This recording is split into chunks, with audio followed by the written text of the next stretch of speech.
Godzilla has been defeating monsters, aliens, robots, and humans since his first film in 1954. Yet it wasn't the same Godzilla to appear in all of those films. There were many different iterations of the Big G during this amazingly long run. Even so, Titans and Kings do lose fights, and sometimes when they fall, they don't get back up. But in a way, almost similar to Mothra, whenever a Godzilla would die, it would usually usher in a new era with a new Godzilla.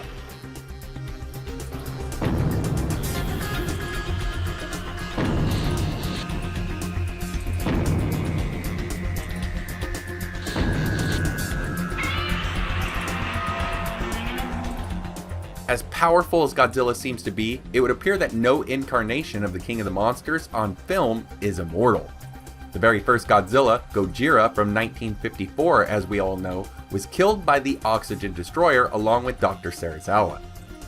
However, the monster was impervious to all of the standard military weapons and high voltage electricity. It took a one-of-a-kind device like the Oxygen Destroyer to do the job, a doomsday weapon like the nuclear ones that created Godzilla in the first place. When the Doctor unleashed this horrible creation, Godzilla would be dissolved down to the bones, with only its skeleton remaining.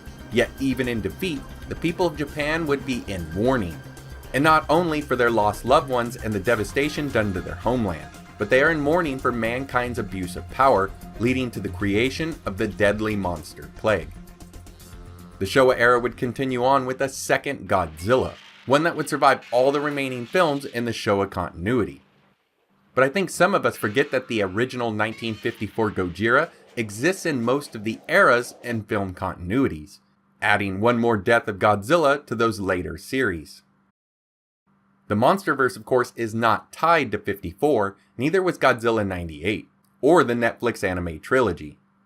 You could also say that all monsters attack might all be in a kid's imagination, and that both Godzilla Final Wars and vs. Megaguirus are tied to a Godzilla attack in 1954, but it's not the same one that occurred in Gojira or the American version King of the Monsters. With all the others attached to the first entry, they all have that added death of the first G. So the Heisei era would then have 54's death, along with its own era's Godzilla that would die off in Godzilla vs. Destoroyah, a film that would see the eventual deterioration of the Big G from the inside out, as he loses his battle with an ever-growing nuclear power source. To add even more death to the film, Godzilla Jr. would also be killed by Destoroyah. By the film's end though, Godzilla Jr. is revived and still likely lives on in that Heisei universe, now fully grown and filling his role as that era's King of the Monsters. Now the Millennium era is kind of a strange one, because beyond the Kiryu films, they are all one-offs tied to 54, but in two of those situations, that first Godzilla or Gojira lived. To add to that, none of the actual Millennium era Godzillas are killed off, at least not completely. GMK's Godzilla would blow itself up after suffering major injuries, but its heart remained on the seafloor, still beating to ominous music as the film would end.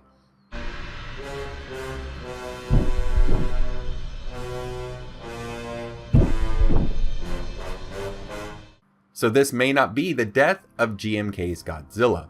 But before we move on, this is the right place to mention Godzilla 98, the TriStar version. Crazy enough, it's actually part of the GMK continuity, and that monster was technically called Godzilla in its film, and it did die. But here in GMK, that's not Godzilla. However, in the film continuity for 98, not GMK's, 98 stands alone, and here Godzilla does die.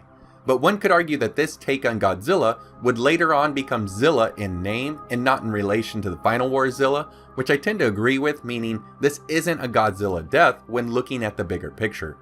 I will say though that the theme of death and rebirth of Godzilla is here, with one egg surviving at the film's end.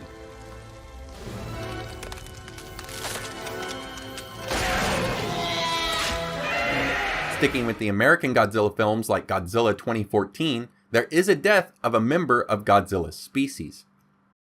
This corpse here would be the remains of Dagon, who was killed by the Muto Prime. A death that would make us realize that even the Monsterverse's Godzilla is not immortal. But he's still going strong, waiting for Godzilla vs. Kong, just like the rest of us. And now for a few honorable mentions. I thought I'd throw in the death of Godzilla Phileas from Godzilla Planet of the Monsters. This new type of Godzilla seemed even more powerful than the film versions that came before it. But with modern tech and help from alien races, they were able to kill Phileas. But just as we saw before, its death only brought us the arrival of the true Godzilla, Godzilla Earth. And for a few near misses, some list Godzilla vs. Mechagodzilla 2 as a death. But he was only paralyzed here twice, not killed off. Firing paralyzer missiles. Fire!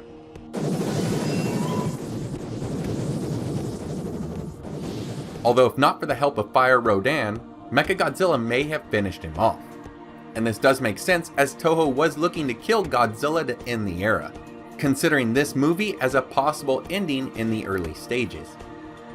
And it would also seem that the Big G had died in the return of Godzilla. But as crazy as it sounds, lava doesn't really hurt him, so it only trapped him for the time being. And no, I didn't forget about Shin Godzilla, but he's just frozen or held in place, so not really technically dead. So you see, the death of Godzilla is something that is not only common, but it's part of the Godzilla mythos. But there's always the hope or fear that Godzilla will return, either as a warning of the failings of mankind or as its guardian. This is the cycle of Godzilla. So what do you guys think about the mortality of Godzilla? I think it brings a touch of realism to a world full of fantasy and allows for resets in between eras.